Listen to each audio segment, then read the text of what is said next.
laid back, and you had the kind of joy people couldn't take back. First whip, haters can't take that, so you leaning in that thing like it's a Maybach. 5D, can't nobody tell you nothing, and front seat for your play cousin. Saving up so you can get some speakers, ain't got the money so you only bought the tweeters. Just whistling, just whistling. On 9275, hands in the sky, hold two up in the ride. Feeling so alive, so got us screaming out. Windows down, push it loud, you know what I'm talking about. On 9275, hands in the sky, hold two up in the ride. Feeling so alive, so got us screaming out. Windows down, music loud, you know what I'm talking about. Now it's candy paint on 22, still acting like a fool when you with your dudes. Headed to the beach, put your girl on your arm, smiling the whole time, she's busy. And you won't let nothing change that. Your best homie talking about you should ring that one. Hit like your Cupid had a gun, realizing that you strong, flipping burgers in the sun. Standing by the grill, singing songs kids ain't heard of. The type of songs you don't even need words. Just listen,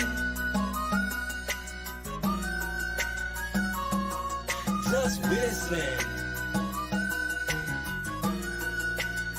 On 9275, hands in the sky, hold two up in the ride. Feeling so alive, so got us screaming out. Windows down, music loud, you know what I'm talking about. On 9275, hands in the sky, hold two up in the ride. Feeling so alive, so got us screaming out.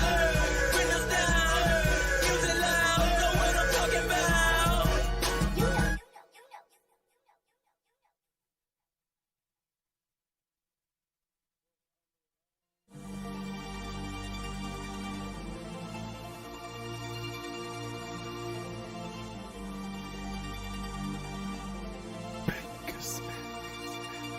When I hit the room, my swagger like blocker.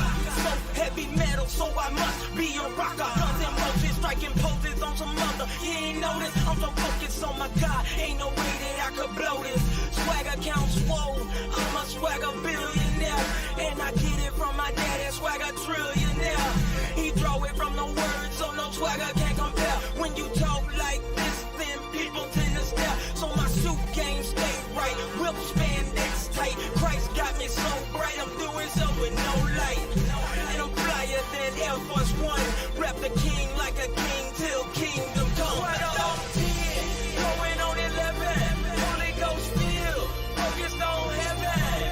That's right, it's my swag. That's right, it's my swag. Swagger on 10, going on 11. Holy Ghost feel, focused on heaven. That's right, it's my swag.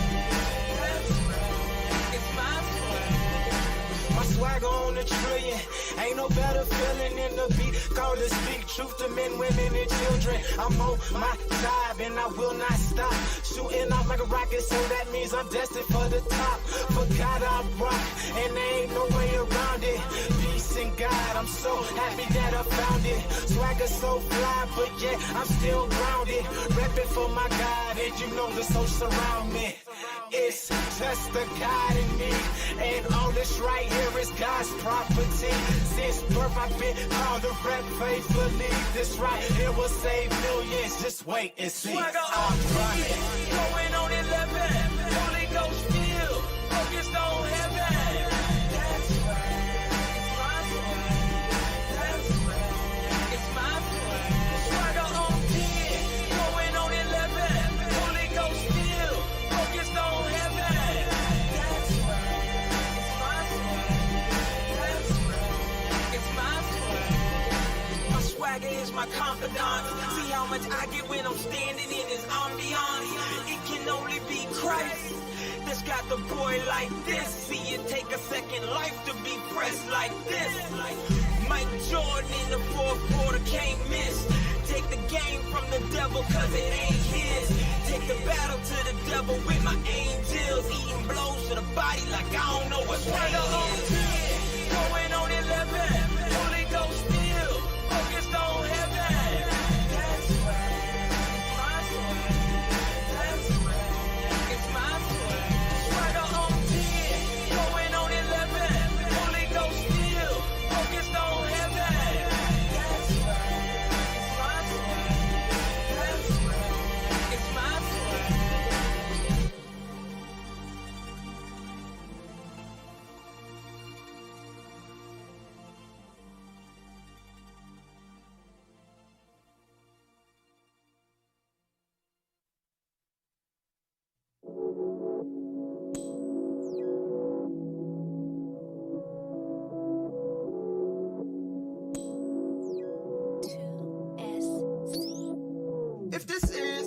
love that the old folks used to warn me about.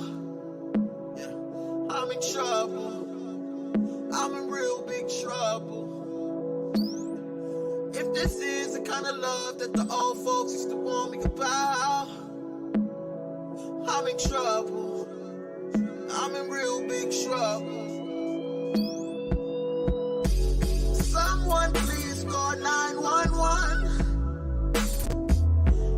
Tell them I just got shot down, and the bullets in my heart, and it's piercing through my soul. Yeah. I feel my body getting cold, so cold, so cold. Tell me what we doing, cause I wanna know. Is this love for real, or is this love for show?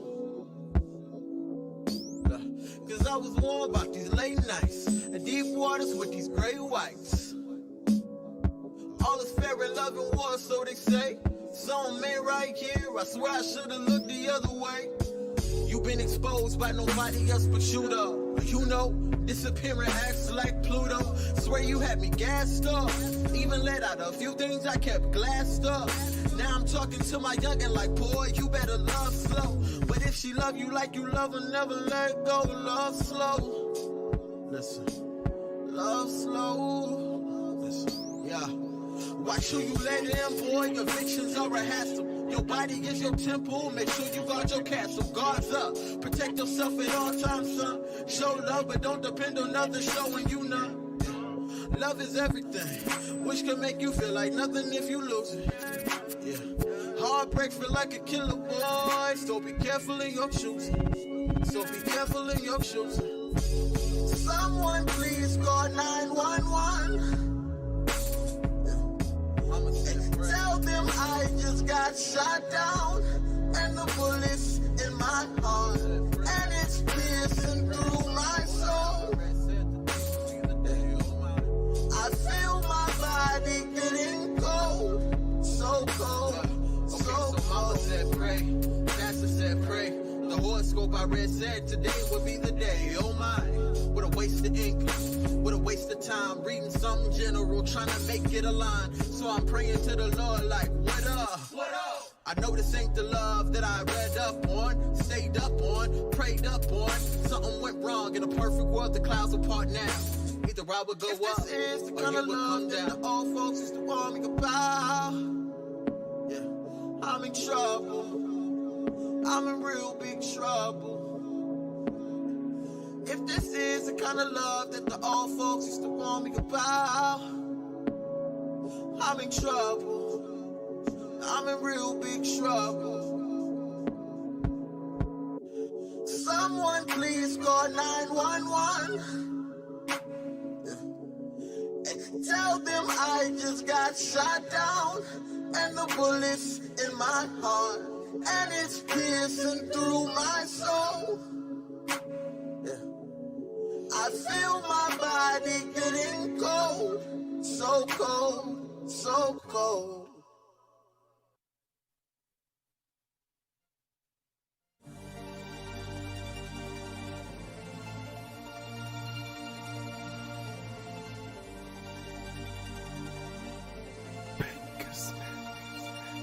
When I hit the room, my swagger like blocker. So heavy metal, so I must be a rocker. Guns and roses, striking poses on some mother. You ain't notice, I'm so focused on my God. Ain't no way that I could blow this. Swagger count swole, I'm a swagger billionaire. And I get it from my daddy, swagger trillionaire. He draw it from the words, so no swagger can compare. When you talk like this, then people tend to stare. So my suit game stay right, whip spandex tight. Christ got me so bright, I'm doing so with no light. And I'm flyer than Air Force One. Rep the king like a king till kingdom come. Going on 11, Holy Ghost still focused on heaven. That's where it's my sweat. That's where it's my sweat. Swagger on 10, going on 11, Holy Ghost still focused on heaven. That's where it's my sweat. That's where it's my sweat. My swagger on a trillion. Ain't no better feeling than to be called to speak truth to men, women, and children. I'm on my job and I will not stop. Shooting off like a rocket, so that means I'm destined for the top. For God I'll rock, and there ain't no way around it. Peace in God, I'm so happy that I found it. Swagger so fly, but yet I'm still grounded. Repping for my God, and you know the social surround me. It's just the God in me, and all this right here is God's property. Since birth I've been called to rep faithfully. This right here will save millions, just wait and see. Swagger on fire, going on 11. Holy Ghost filled, focused on heaven. That's where it's my swag. That's where it's my swag. Swagger on 10, going on 11. Holy Ghost filled, focused on heaven. That's We got the go. Good morning. Status in the building. Good morning. Happy New Year. Happy New Year to you. This is the last Thursday. This is the last deeper dive of 2021. Right. And Tuesday we started a recap, just reflecting back over the year to some things that God has said. Why is that important to do? Because we attend to what God has said. We are most blessed. And the deeper dive gives us the opportunity to. Again, we thank you for rocking with us throughout 2021. Thank you for being here with us today. It is Thursday, and we're going to pick up where we left off on Tuesday and just recapping some special moments from 2021 as you are viewing or listening, as you reflect back over this year's sermon series. Share with us what hit your heart. Like, there's a moment, all of us have many moments. If you can pull one out, drop it in the chat. I'm sure that there are other people who were just as inspired, just as moved by that message as you were. So let's create some points that we can connect. And so let us know that you're here in the chat. Good morning, Pastor Brian. Happy Thursday, sir. What's happening? Everything is good. Good to see you. So we started something on Tuesday, just reflecting back, and afterwards we got to chop it up a little more. And what I have is just some of the sermon series, sermon titles, and some points, some special points and special moments that took place in 2021. I have all my notes open. I know you're ready. I'm ready to go. You're ready. Ready to go. Wherever you go, let's go. And I feel like, I know we talked about it many times throughout the year. We talked about it a bit on Tuesday. But this year, our focus, the underlying focus for this year is we are built to last. We've been built to last. And I just don't want to miss an opportunity to again, rehash the value of us understanding we're built to last. So let's start there. I think there are many special moments, right? Don't get me if I don't pick out yours. But there are many special moments. Just in the Built to Last sermon series, when we started this year, there was a special moment, I think, where we might have done something a little new, right? You taught a message titled "Solid as a Rock," and we had the creative collective, the creative arts were really involved in that, and there on stage, and it even sat in the foyer for a while, was a rock, and that rock served as a reminder of many of the things that God was saying to us in those moments. So let's start there and talk about solid as a rock. That's also where we introduce the idea of attending to what God said. So I think that's a good place to start. Place to start? Yes, sir. What's amazing, ladies and gentlemen, if you don't know, Pastor Mark doesn't tell me where he's going. And so my solid rock, I just pulled it up, right? Truth is, the devil can't defeat a believer who is prepared both mentally and spiritually in life. And right, that's where we started that turn of attending and understanding that there is a part we play. I think that for so long, there's been just a gray area of like, okay, am I supposed to be doing something? Am I supposed to be waiting for God to do something? People oscillating in between, like, is it self-effort or is it, what am I doing? Like, where do I stand? And I believe it was such an important moment because we just wanted to certify from the beginning and let people know officially, right? When, now it's become, if you say it, the whole church should be able to finish it, right? When we attend to what God's revealed, we will be most blessed. And we wanted to make it known that there is a part we play. Like, there are things that we should be attending to. That's good. There are things that God is saying at all times that we should be responding to. Like, us being a part of what God is doing is a part of God's plan. Right. And I just believe that's so important because oftentimes I see people and, bounce between the two, like, what should I be doing? Should I not be doing something? Well, at any time, right, you should be attending to what God is saying. Yes. I think sometimes a lot of that thing doesn't always seem like it's directly connected to the thing that you may be wanting to see change, evolve, or whatever it may be. But at the end of the day, like, God never leaves us without something to attend to. That's good. And so it's like that became such a big point to me, right? And for us, because if we're going to be built to last, we must be doing something. Right. Right. That's good. That's good because that is a point of hesitation for many people. That what am I supposed to be doing? Yeah. And the answer to that is attending to what God said. Another way to say that is responding to what God said or responding to what God has done. That's how we live our lives. You said something that was really also that was fundamental. I want to point out the devil can't defeat a believer who is both mentally and spiritually prepared for life. Let's talk about and that. that is like that's a foundational, fundamental thought, right?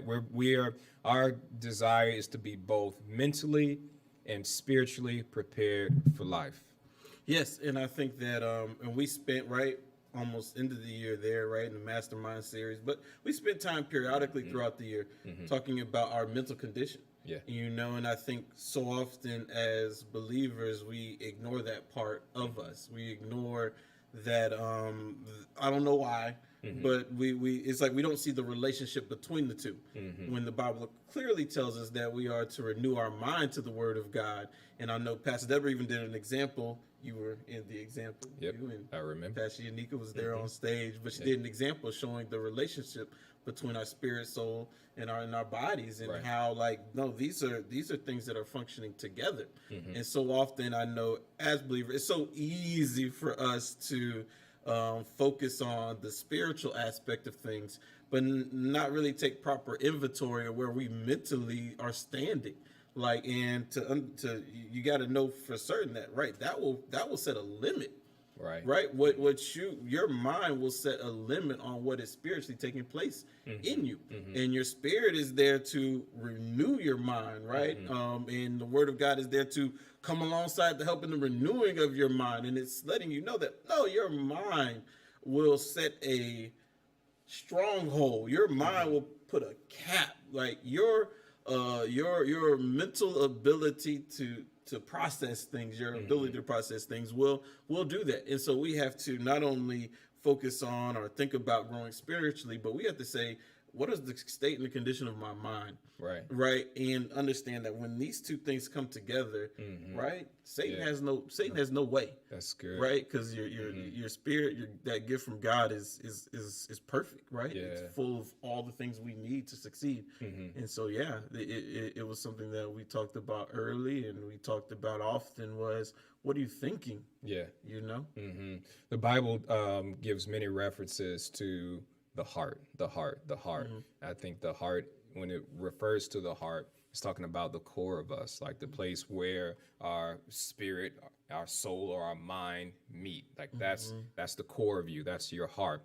Later in that same message series, you taught a message titled "Heart Check." Oh yeah. Heart check. Yeah. We're talking about the importance of renewing our mind. We know that, and in that, Pastor Deborah taught a message. It's in your hands, where she just reminded us that, everything we have, everything that God gave us. And again, one of the that's reoccurring scriptures that came up is that God has given us everything that pertains to life and godliness. So spiritually, we are good. Like the issue is not in our spirit, it's with our minds, and that it has to be renewed. Once those things begin to happen, and once your mind is now in line with what God has done in your spirit, you got to protect it, right? Protecting what God has deposited. Yeah. You talk to us about protecting your heart. Yeah, and that's what we kind of got there in that protect piece really heavily. And we brought up the treasure chest, right? And because I believe and you see, right, that your heart has an emotional piece to it. I think that's something that kind of distinguishes it in the fold. I know we'd be talking about spirit, soul, mind, bodies, hearts, and all types of things, but the heart, it's like it keeps an emotional storehouse, right? Yeah. Like your heart is like, and this is how you felt while it was happening. Your mind is like, this is how you process what happened. Your spirit is like, this is where I'm trying to grow you to. And meanwhile, your heart is keeping like tabs of how you felt the whole time you were doing it, right? And so when you talk about guarding our heart, which the Bible tells us, guard your heart above all else, because out of it flows the issues of life, right? Right. And our heart is like, it's that emotional thing. It's an emotional thing. And we had the little treasure chest, right? And we talked about, man, there's different things that can be stored in our heart based upon what we've experienced in life. Right. And what is it storing? It's exploring, most of the time our emotional feeling, our feelings and how we felt while we were going through whatever it is, whatever came against us and something that maybe didn't turn out favorably. And, now it's like I stay away from that because it's like I can feel the hurt coming back. I can feel the pain coming back. It reminds me of like some moments that I don't want to go back to. It's like your heart is there, like doing the registry for all of this, right? Right. And that's why, I know when we went through the treasure chest with our heart, we talked about like, once again, like you got to understand, like, but what are you going to respond to? Because God is also there. Right. Right. And there also are good things that are stored there. There are things that are good experiences that are housed there. And it's important that we understand we said this too, like your heart will determine how you do a thing, right? Because it's like, it's that pace of passion. It's like you can know the right thing. And one of the examples we use was like, it's like someone on Christmas throwing you, I said throw, but I'm leading it. But it's like instead of giving you a gift that's wrapped, we just had Christmas, right? They throw it at you, right? You got the gift, but because they were feeling some type of way, like they couldn't even give it to you the way you should have got it. And a lot of times people will know the right thing to do, want to do the right thing, but there's so much like hurt there in the heart that even when they're doing the right thing, it's done the wrong way. Right. And so that's why it becomes so important that we protect that, that we guard it, that we understand that it's really playing a vital role in how I even do or respond to the things that God's asked me to do. That's good. And you gave us, you have it in your notes there. There are different ways that we were to protect our heart. That's why if you have it in front of you, I don't. That's why I asked you. Miss Randy is in the building. Miss Randy is in the building. If not, that's the scavenger hunt. You got it? Okay. I was gonna start a scavenger hunt. I'm gonna go get it. I'm gonna go get it. If you want to go on, we can come back to it when I pull it up. Okay. Because we talked about so I didn't entitle the message heart check, by the way. Whatever I called it wasn't that. It wasn't heart check? That's not what I called it. That could have been what the title was, though. Okay. All right. Well, that's a scavenger hunt for our diligent viewers to go and find that. Before we move on, there was one message that I think that was just meaningful for a lot of people in that sermon series, right? When you talked about, and I think this set the stage for a lot that happened later in the year. Man, no more bread. You're no more bread. Yes, sir. Yes, And just sir. pulling that, I mean, if you don't have John chapter 6 indented and fingerprinted in your thin leaf, somebody, y'all still got the thin leaf page Bibles where you can leave your fingerprint on there? Yeah. Like John chapter 6, when Jesus told the crowd that there's no more bread. I think that point is just an underlying truth that we got to carry with us. Yeah, and I think it's so important because it, we share several thoughts out the year. One of the thoughts is, we really shouldn't be so far out of pocket about what God wants to do with our lives, because God's going to tell us what He wants to do with our lives or what He wants us to do in line with what's important to Him. That's good. Like if you know what God values, then you'll understand and better be able to interpret what it is that He's speaking to you. We had I think it's God. I know it was God. We went through that whole thing, but there is where that comes from. In a moment where Jesus is like, no more bread. From the outside eye, you might say like, what do you mean no more bread?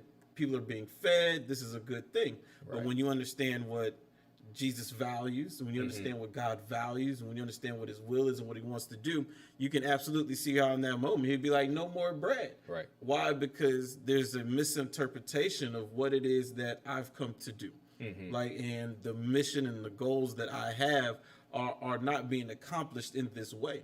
So I'm gonna have to change scripts. I know one important word nowadays is I'm about to pivot. I'm about to change. Right. That was a pivoting moment for Jesus, right? Where He was like, nah, like y'all are missing the point. Right. Y'all are not getting it. And why is this so important in our everyday lives? Why was this something for us to visit?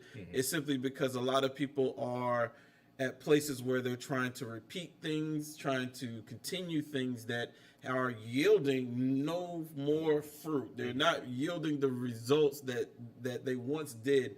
And it's like they're being stubborn with it. They're being stuck in it. And they're trying to figure out like what happened here. And it's like, well, you got to ask yourself like, what was God trying to do here? And was His goal accomplished? Like, is He done doing what He came to do? Because God just won't keep doing things because we like it, or because it was convenient for us. But everything has a purpose, right? All over again. And we shared this too, right? Just because it doesn't feel like God doesn't call it good because it felt good. God calls it good because it served its purpose. And so it's a lot of times I see believers in that same moment, right? They're lost, they're confused, and all sorts of type of stuff. And it's because they're trying to go back to a well that they once drunk from. And it's like, no, but this well is dry now. And they're like, well, is God dry? God's never dry. Right. But what God won't do is continue doing something that has no purpose, has no meaning. Like He will stop and He will cut the bread supply off and be like, no more bread. That wasn't the point. That wasn't the point. That's good. And that's good. Yeah. So I know I put it out there, but I want to leave it as a scavenger hunt. Like I want someone who's listening. You're looking for 4 different levels of attending. 4 different levels of attending, and the sermon notes and the message points are in the app, so you can go to the app and do you're on vacation anyway, right? Getting ready for the new year, so take some time to go visit the app, and you're looking for 4 different levels of attending. When you find it, drop it in the chat. We're going to keep on keeping on. We're going to keep rolling. Because there's just so much good that I want to get to. This is the last Thursday of the year, so we gotta, Don't worry, stay ready. Don't worry, stay. Kicked it off, right, with "Do you feel slept on?" Y'all remember that one? They remember that one. Do you feel slept on? What to do when you don't know what to do? Worry is an environment filled with more questions than answers. Yes, sir. Just because we don't see God moving doesn't mean He isn't active. Oh man, all of that that's the cause of all of our worries, all of those things. Yeah, and of course that we were talking about Jesus is one of the more popular accounts of when He was asleep right, in the storm, and how for the disciples, right, it's one of those ones you got to slow down, right, to get to the moment where you can see, like, you know, them feeling like he's sleeping on them, Right. sleeping on their concerns, sleeping on their fears, sleeping on, you know, what they see is the end. And here's the thing about it, you know, and I know we talk about during the messages, they were professional fishermen, Right. right? So it's like at some point people are like, oh man, you're just, what the thing you're worrying about or that thing that you're being frantic about, man, just chill out, man. But it's another thing when it's like, no, I know this thing, and I'm familiar with this thing, and no, this is not good. And Right. no, this boat is going down. Right. Like, we need to really respond right now. Oh, that's And that's where we kind of were talking from, because a lot of times, you know, when it's one thing for you to be in a moment that where you have worry and you have fear. It's one thing to be in a moment where you have worry and fear and it's uncircumstantial, right? Where there's no facts to it, where it's like, oh no, like you're just worrying for no reason. That's good. But the point of that is they were worrying for good reason. They had good evidence. They had good evidence. The boat is filling with water as we The speak. boat is filling with water, and as professional fishermen, we know this boat is going down. Yeah. And you're not responding. Yeah. Or at least not responding in the way that we imagine you should respond. And some of the truth is, right, God doesn't always have to change what you see to express that he cares. That's Like, good. God doesn't have to change what you see in order to express that he cares. Right. A lot of times we see something changing as an expression of that he cares about us. Right. Like, if you cared for me, you would do this, and if you cared for me, or if you saw me, I'm going back to the message we taught a couple of weeks ago of oftentimes how we think because he's slow that he's lost value or he doesn't see it. And none of those things are true. None of those things are true. And I know the culmination of that message is that we just have to get to points to where his presence is enough. Yeah. There's moments in our lives to where the valuing of his presence has to be enough for us in our life. Like, there's moments you're going to reach where you're going to say, because he's with me, I'll be okay. Right. Because he's in this, I'll be fine. Like, there's moments where his presence has to be your answer. That's good. You know, when you don't know what to do, when you don't have anything to do, right, then you have to understand that him being with me is also an answer. That's right. It's an answer that this will be okay. It's an answer that he won't forsake me. You have to understand and interpret his presence as more than just, you know, a worship moment, right? His presence is an answer that he's never going to leave you or forsake you. Like, the fact that he's in you means something. Yeah. And the valuing of that is what needs to raise. And, you know, that's Mark said good. he was That's the mark of a person Yeah. who is built to last. Just to you know, to make that connection. The person that's thinking that way will. And you talked about faith stand. today, right? We talked about another faith point there. Faith in that moment, faith in many moments of our life, isn't about what we can avoid, but what we have the capacity to endure before doubt enters in. Right. Like, you know, a lot of times we see our faith as, man, if my faith was strong, I wouldn't be here. Or if my relationship with God was where it needed to be, I wouldn't be in this moment. Right. That's not true. That's not all the time true. You know, your relationship, God actually grows a capacity that you can endure before doubt. Yeah. That you can go through before fear, right? It grows a capacity within us for us to be able to go through moments in life others couldn't without ever being fearful. That's good. You know, but it's not always about avoiding those moments. And I think a lot of times people see faith as an avoidance of trouble. It's like, faith is what I have that keeps me out of moments. Right. And you know what? When we think about it, when we take the time to think about it, we know that, because that's the story of the Bible. Like, we read the Bible and we go from one person of God, the people of God, going from one problem to the next problem to the next problem. But the thing that was celebrated even in the end is that your faith failed not. Like, the celebration is that you endured through the challenge. You endured through persecution. Right. And this is a big point. I don't know if so before going right. This is a big point, right?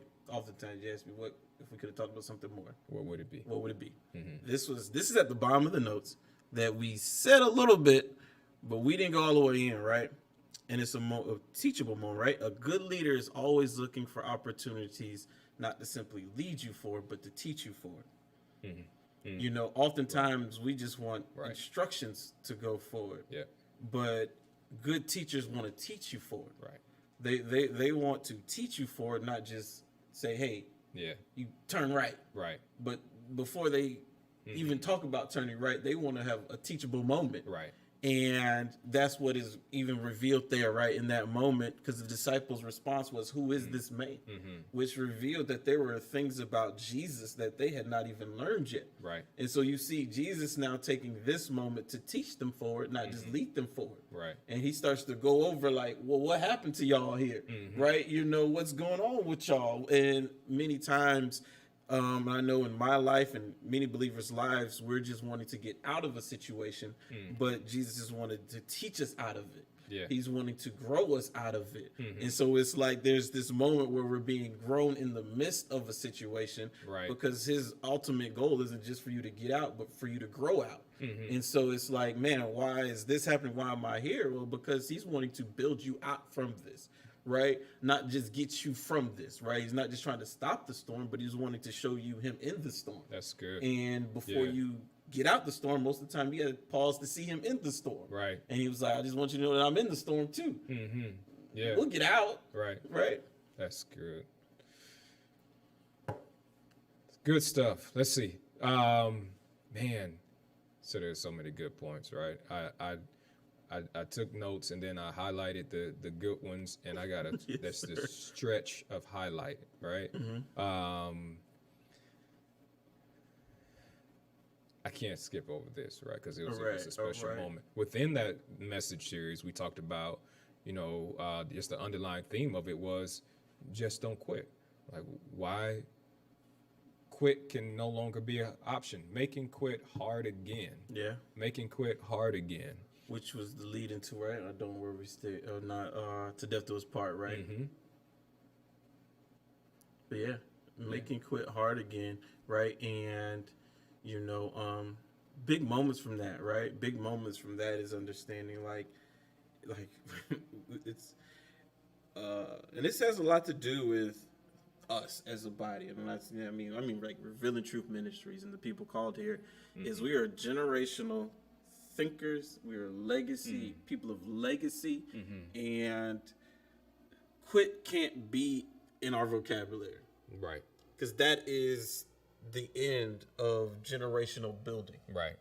If any one of the people who are part of building something generationally from God have quit in their system, then this is right. This already has very little chance of being anything that other generations could be impacted by, right? But we most definitely do. We have to get the quit out of our system if we're going to be built to last in any way. Or so that's like a support beam in us being built to last. Is a quit is not an option.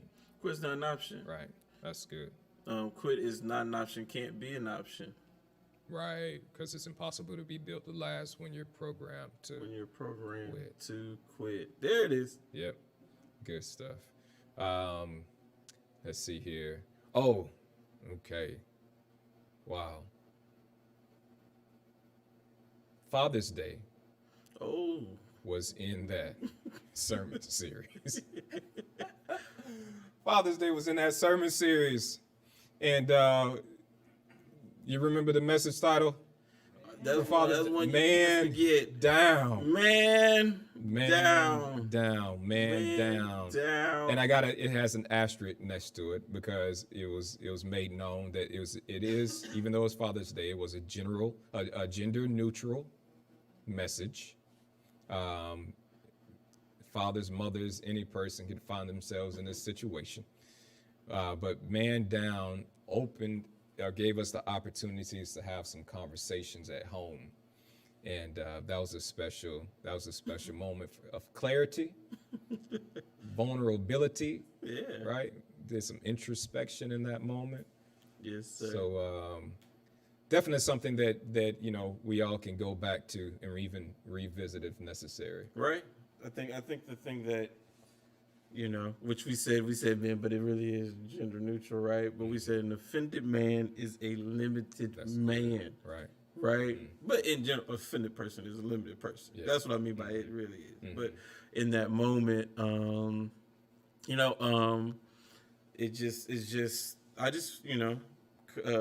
into to Father's Day, God just wanted to do something a little different on Father's Day, and I think all the time, right? People are like, where does it come from?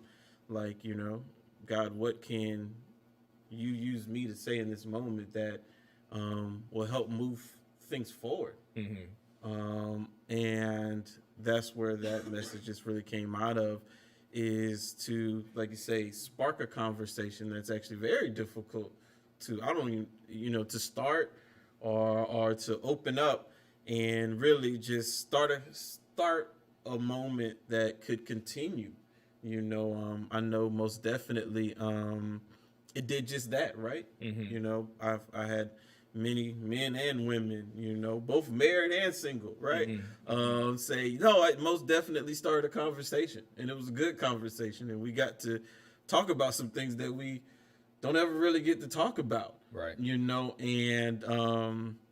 but it started from that thought, right? The thought of an offended man is a limited man, and because many, I was going to say it, right? That's not offensive, but there's a growing stigmatism. There's a growing mindset that is like, you can hear it all the time, where there's a lower expectation of who men are and the roles they play in society and life. Like, it's growing. Like, there's no good men out here. Like, these men ain't made how they used to be, and all types of stuff is said. But at the end of the day, what we have to realize is an offended man is a limited man. You're talking about the limitations to what this man is able to do, willing to do, what they are trying to do, and you're talking about the limitations, but you don't understand or haven't thought about the fact that offenses is what set limitations in people's lives. Like, people aren't gonna go past their point of offense often. Like, they'll do whatever it is they're gonna do all the way up until their moment of offense. Then once they hit that fence, no, that's it.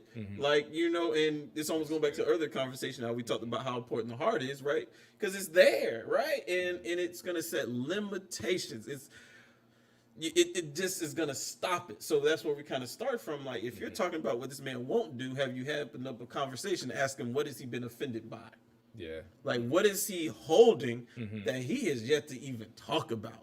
Like, what is he not saying, right? That he is, like, just holding on to. Yeah. And I know one of the points, right? And I'm gonna use this one because we talk about not getting set against, right? But one of the points that we had from that message is men don't like when you use other men to bring education to their homes.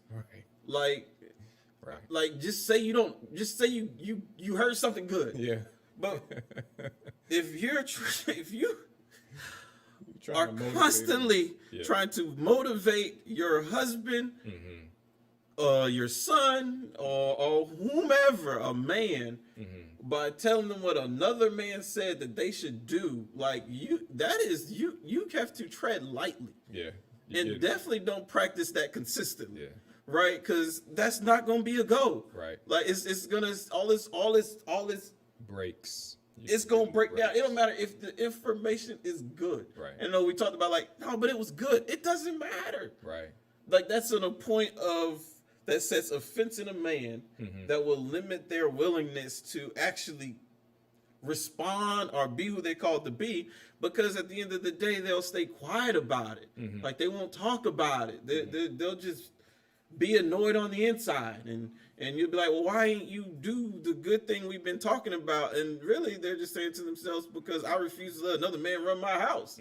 Right? But they don't know how to say that.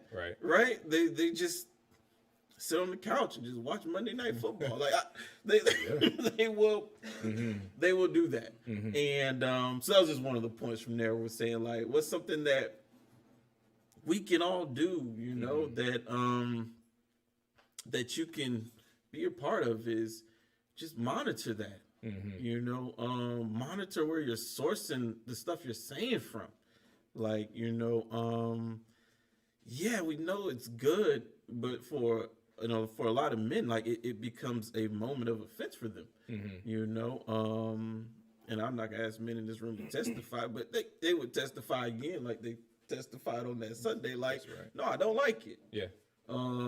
Say the good, but leave that man's name out my house. Right. Yeah. You know? No, that's good. That was good. That was a good one.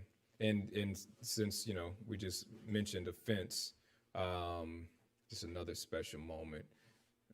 There's many, but only if. We took them to school. We went back to school. We entered into and enrolled everyone into the Institute of Forgiveness. And we spent several weeks just unpacking forgiveness.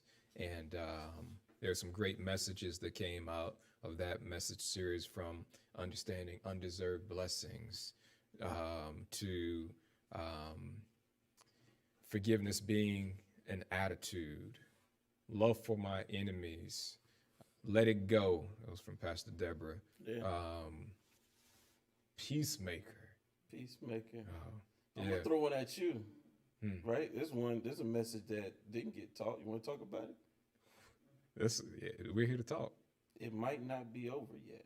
Oh, wow. It might not be over yet. Right? Wow. And didn't teach the message, right? But it might not be over yet. And the message, or the essence of the message, is to understand a connection between when God's doing something in our life and the people closest around us.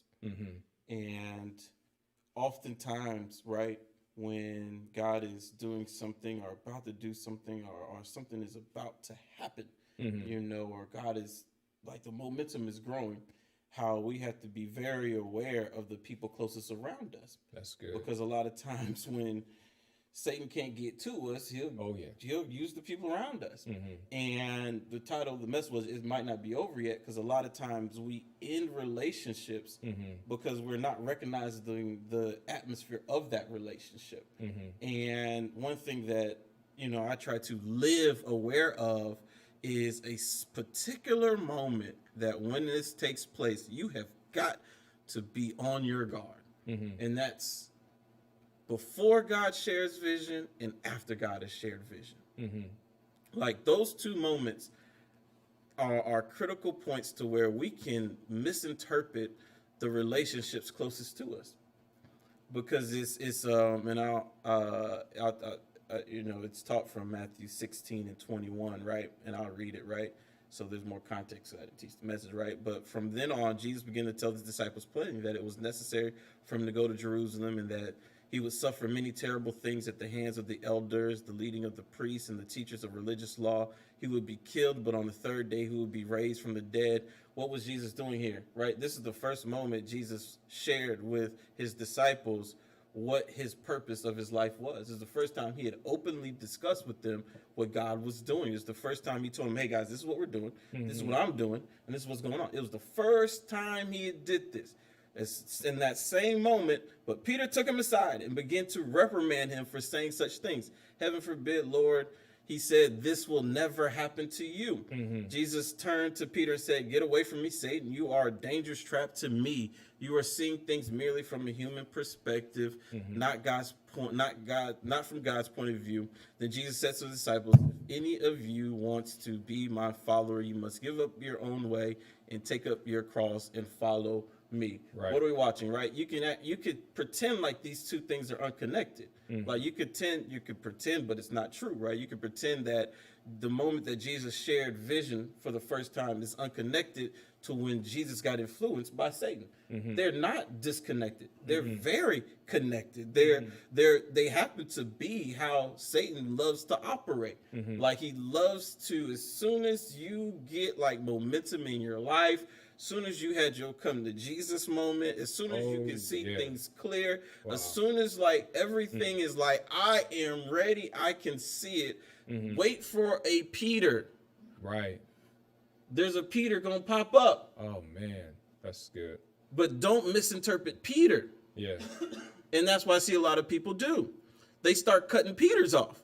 When Jesus didn't cut Peter off, Jesus casted the spirit out of Peter. Right. Because Peter was just being influenced because the moment created the atmosphere, right? Like Satan tried to find the weakest one who would try to speak against what he was about to do. Yeah. So here we are. Right. So December 30th. Hold on. December 30th, 2021. I don't know what time it is. 10:40.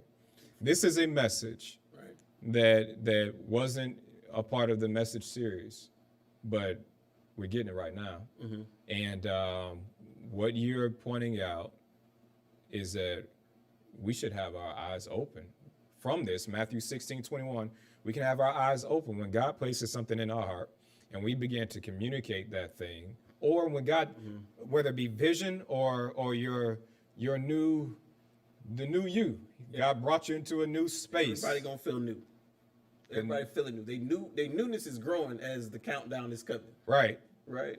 So get ready. Right. So get ready. Right. Right.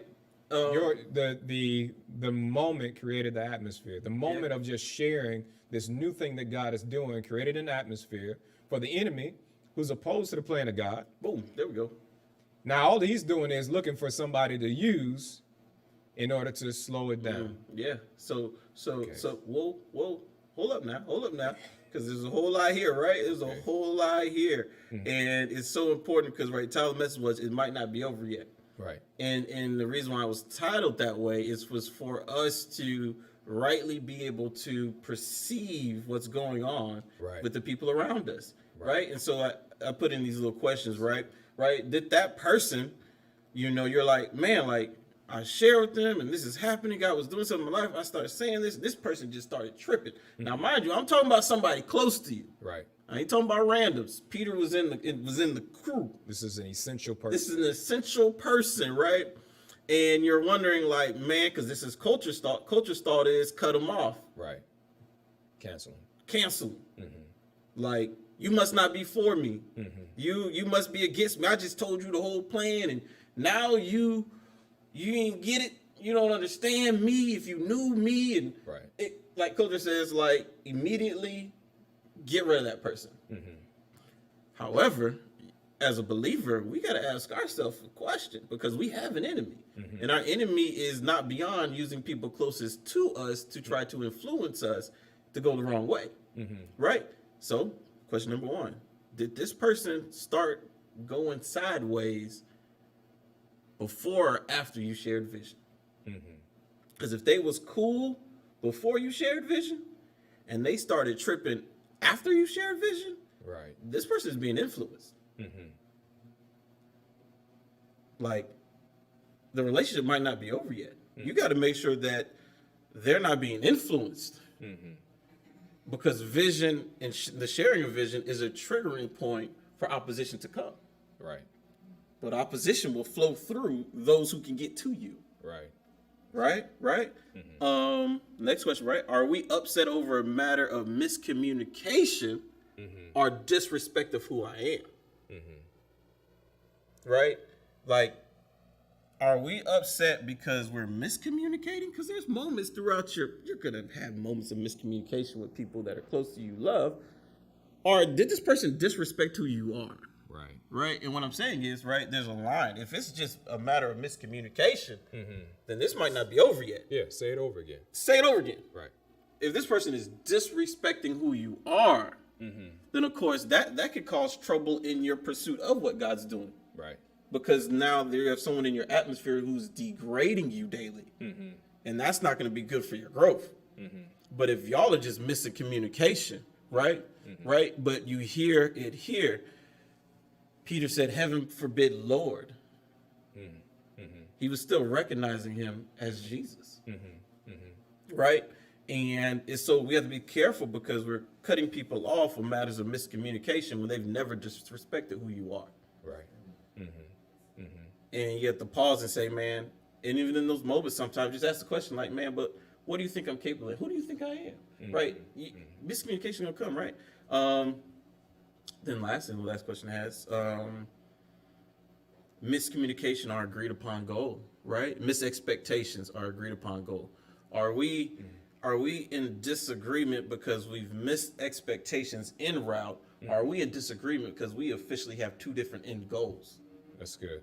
There's a difference. A lot of people are ending relationships because they have missed expectations in the route, but they don't actually have a different destination in mind. That's good.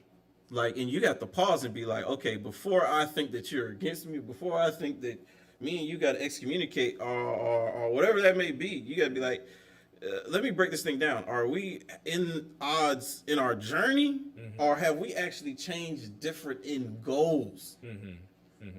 And you have to bring the big picture out. Right. But hey, man, this is the goal. Do you not agree with the goal of all of this? Now, we might be at a moment where we're miscommunicating. We might be in a moment where we have missed expectations right here in the middle. But I'm not unaware of the fact that this happened after we just shared vision. I'm not, and a lot of times, I tell people sometimes you got to go deeper. And you got to ask people, like, man, I've asked people this. I've asked them when I was feeling some type of way. Pastor Brian, talk about Pastor Brian. Because it's easy to talk about Pastor Brian. When I'm feeling some type of way, you know, sometimes we feel some type of way. Right. When I'm feeling some type of way, I'll ask some people, like, is there something new about you that God has shared about me that you haven't told me yet? Like, because I'm trying to say this with all the importance that I can, right? Because sometimes God is working a thing in somebody for your good that they haven't become vocal about. And it's like before they can become vocal, Satan will try to form a fence in you towards them before it even gets released. Right. Man, you know what some of the first thoughts I have, like, this may be radical. Rashida knows them, right? Because I'll share them with him. Every time I get to a moment to where I start to feel some type of way towards somebody, and I think people understand what I'm saying. Yeah. Like when little stuff, stupid stuff start to annoy you. I stop and say, God, what next thing are they connected to that Satan's trying to get me to sever them from? I ask myself that question because I understand this pattern and how limiting offense is and how it's like we can't fall victim to that. Right. Like we can't fall victim. I said we have to respond like Jesus did. And recognize that, man, sometimes the people closest to us, the people closest around us, I tell the leaders all the time, like, don't be mad when Satan has made your job easy. And what do I mean by that is we're here to help people grow. And if someone is hurting, we want to know that they're hurting. And most often the hurt person is the loudest person. Don't be mad when your job just got easy, right? Don't be mad when your job just got easy. And in this moment, Jesus' job got easy.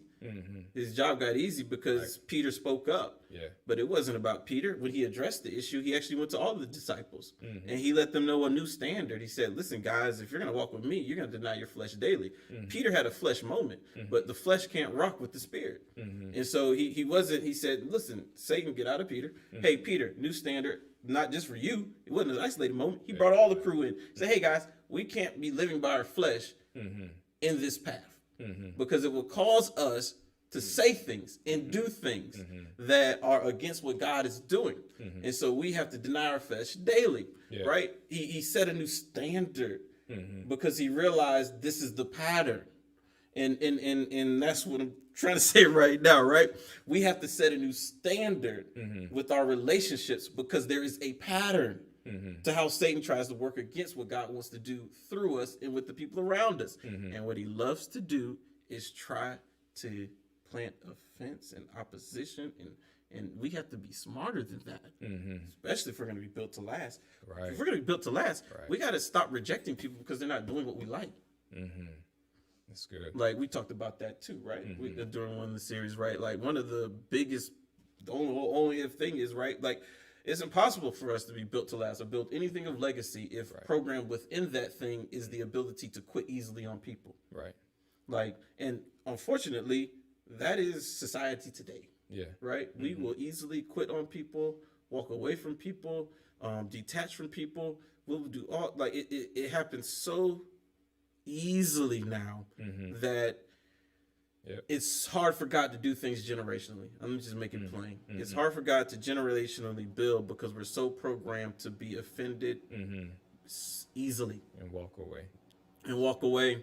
When you see Jesus in this very moment of sharing what I would imagine was, I don't know what he may have been thinking, but I imagine he didn't expect for Peter to say what he said, right? But I know he was thinking of, man, like, we're together. Let me share with them what God is doing here. And he shared with them what God is doing, what his mission was. And in that same moment, right, he got pulled aside. Like many of us get pulled aside, right? There's always a person in the church pulling you aside, right? When you like, oh man, God showed me a thing. Well, let me just holler at you for a second. You sure about that? But what do? We label that person as the enemy immediately. No. How about you start seeing that as confirmation that God has really spoken? That's good. Right? Anyway. Thank you, Pastor Brian. That's good. That is good news. That's the essence of the deeper dive right there. Got a whole message doing deeper dive. It might not be over yet. It might not be over yet. That's good. I know what you did. I know what you said. But that doesn't mean it's over yet. I have to pause and think about this. You know, and really think about when you said what you said, how you said what you said. Like, were you coming against who God's called me to be? Were you just upset over a matter of miscommunication? These are real questions you gotta ask yourself, right? Man, did you start acting this way after we started sharing vision? Did you start acting this way after God shared vision with me that I haven't even told you about yet? Right? A lot of times, I can't tell you how many times I wake up in the morning and someone will just be on my heart, right? Just be on my heart. I'm just thinking about this person, thinking about this person. And someone might call me up and be like, man, did you hear what they just did? I'm like, oh, here it is. Just trying to get me not to say what God has put in my heart to say. It happens so much that we cannot be ignorant of this anymore. Like, we can't be surprised that the very people that God is often drawing us towards, in that same moment, we start seeing so many little things about them that annoy us, right? And it's I think I'll share this moment, right? Just to show you how petty it can get, right? And I can't remember where I shared this before, but I shared it before. But I remember, and I was sitting there and I'm like, are you serious? Like, are you serious? Right? Like it and I'm saying this because it's gonna sound so petty. But I know it's gonna sound so petty. However, I know a lot of people are gonna connect with it. Right. And understand it. And I just want to educate to put them up on game of how petty Satan will be. Right? You know, one thing that I love to do, me and Rashida would go out there with my parents maybe 3-4 times a week. Like we would go eat with them all the time. And I remember one day I was sitting at the table and I was being annoyed with how my dad chewed his food. Like, it was like so ridiculous. Like the literal thoughts that were coming through my head was like, I don't know if I can eat with him no more if he's gonna chew his food like that. Like, it was so petty. Yeah. Yet what was Satan was trying to literally grow through the pettiness was ridiculous.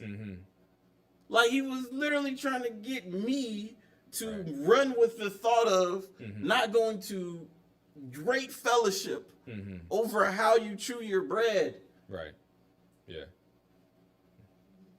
But I know this too. It will start there. Right. And then it'll start to permeate. And then it'll just start to grow and fester and just turn to all types of stuff.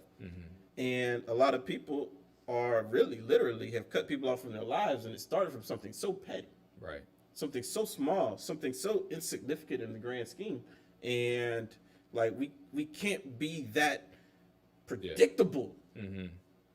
That like we will literally turn the way somebody wears their hat, or we'll turn I don't like how they said what they said. That was another one from our man down, right? Right. Like, oh, it's how they say what they say. I almost threw this mic, right? If like when I hear people say that, I'm like, are you that petty? Like, are you that petty? Like, you can't, and I hope people understand the heart where I'm coming from. You can't be that easily destructed. Right. To where all Satan has to do is have somebody say something the wrong way. Right. That even though what they said will benefit your whole life, you can't receive it. I'm gonna say this and I'm done because I know we going on, right? Like, you got it. So I'm gonna say this and I'm done. I promise y'all I'm done. I promise y'all I'm done. We here, right? Hey, thank you you made this more than a moment.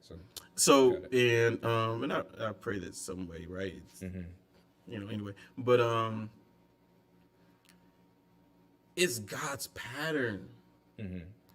Like it is seen so often how the very things that like God has for us and that God wants to do for us are packaged in some of the most unattractive things. Like it's and I'm saying it to say, if I want to put a bigger thought, it's amazing how God packages the things he has for us in ways that we have to believe it's God in order for us to receive it. That's good.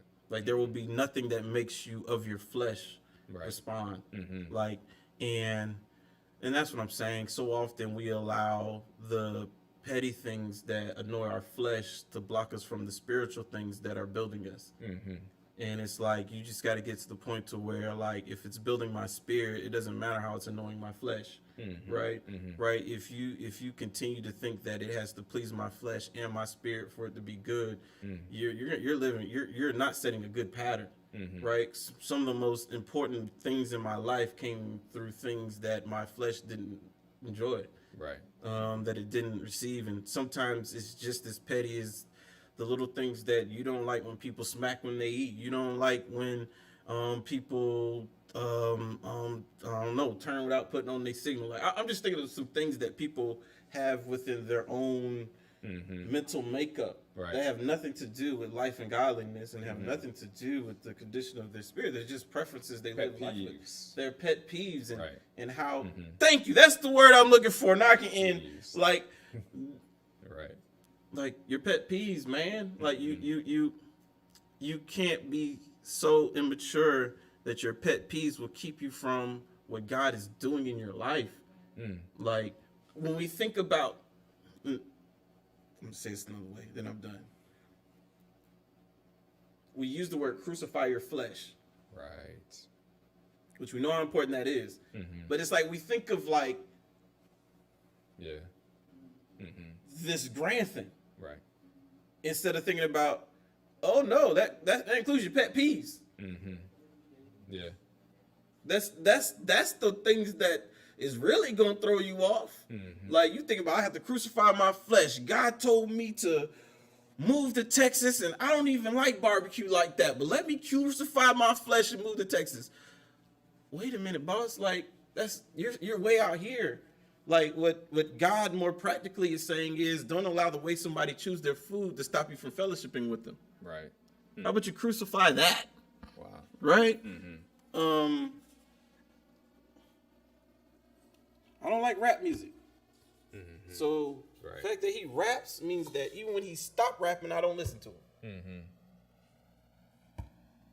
I could go on it though. Yeah. Right? You know, and I try to do a good job of bouncing between the two. But I've had people tell me, man, I just don't believe you should wear tennis shoes and preach. Well, what does that have to do with what God is saying through me? But that's their pet peeve. Right. But they're like, man, you have to crucify your flesh. Well, I think we're talking about that too. Yeah. I think more often we're talking about that. I don't even know what you're talking about. Yeah. You know? You're talking about what's in a lifetime moments. Yeah. Right? Like, oh, God told me to go to Florida State, but I'm a Gator fan. But I'm going to go ahead and crucify my flesh and go to Florida State. Like, I think people are thinking that big and missing the everyday application of the Word of God in their life. And that very little thing is the thing that keeps you like in that, like, you're like, where's the breakthrough? And God's like, it's locked up in your pet peeves. Right. That's good. It's locked up in the little things that when they happen, you shut down and you clam up. And it's like, if you're that, and this is my point, you cannot remain that easily destructed. Like, you can't remain that easily destructed because you will easily be destructed. Yeah. If you can't be built to last if you're easily destructed. That's right.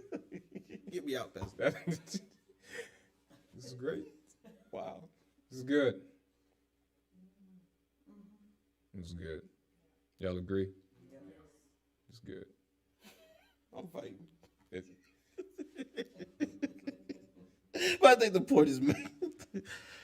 that was a good one. I'm good, Pastor Mark. That was good. That was good. You got to bring it back to this heart thing, though. Well, I'm going through my notes. oh, I'm ready to be like, surprised, wrap right? that up. I do. I was gonna leave it for somebody else. Anybody in this room found the four different levels of attending? You said 4 different levels of attending. I thought you were talking about your heart. The 4 different levels of attending. Those are actually on. You said 4. That was a part of the Built to Last, right? I thought there was 3.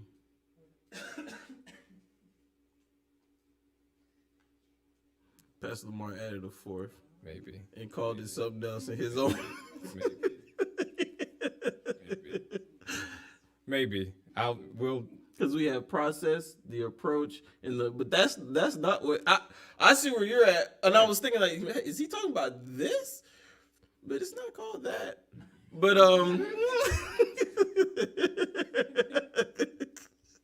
it's all right. We'll find it. Yeah, we'll bring it back. We'll bring it back. You know what I'm thinking right now. So that sounds good.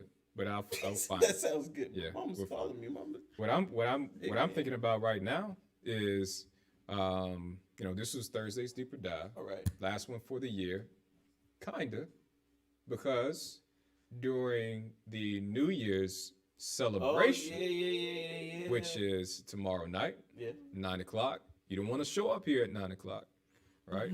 Show up here for the service tomorrow night, but there's a portion reserved for, there's a deeper dive segment in tomorrow's session. And after today, I have great expectation for what will take place during that time. And you don't want to miss it. So we look forward to seeing you here in the building to celebrate 2022. We are here, much anticipated and planned for, but it is now time to celebrate the new year. So join us 9:00 tomorrow night. During the celebration, there's a deeper dive segment where, I don't think we can begin to imagine what will take place during that time, but it'll be good for you. We look forward to seeing you then. Till then, continue to be blessed. We love you. See you soon. Okay. All right, keep it up. I'ma take my shoes and socks off on this one right here. I'm straight up. Stop, boy. I ain't gonna be man, let's get on, I'm just talking crazy right now. You can take this off whatever you can. I'm such a classic country kid. I'm here, born again. Amen. Get another hand back as I tap dance on the track. Crazy God in advance. It's so phenomenal. Hey, nothing is better than a country boy. That young man was mad, boy. Take a little more than you did, boy. First and foremost, let me give credit where credit due to my father in heaven above. 'Cause without him, there would be no mama, and without mama, wouldn't be this country boy. Like me and the others that got this love for the country, who would never be certified, like Patrick Coleman, Sean Callahan, and Antoine Underwood. Drinking out a mayonnaise jar. Who would have thought stealing came from your neighbor's house? Will get you beat with a switch that you had to beat, and you had to leave a leaf at the top. I got love for the city, but my heart's in the country. You can never take that from me. Plus for the country boy swagger, what else matters? Tell me. I'm such a classic country kid. I'm here, born again. Amen. Get another hand back as I tap dance on the track. Crazy God in advance. It's so phenomenal. Nothing is better than a country boy. That young country boy, take a little more than you did, boy. I'm so dirty from all the mud slinging. White boys feel me, black boys tell me to hop up in the truck, out of control and do a pipe on everything that's rolling. City boys hate this guy, he can't be safe 'cause he too fly. If one part don't produce that type, I must be the country boy prototype.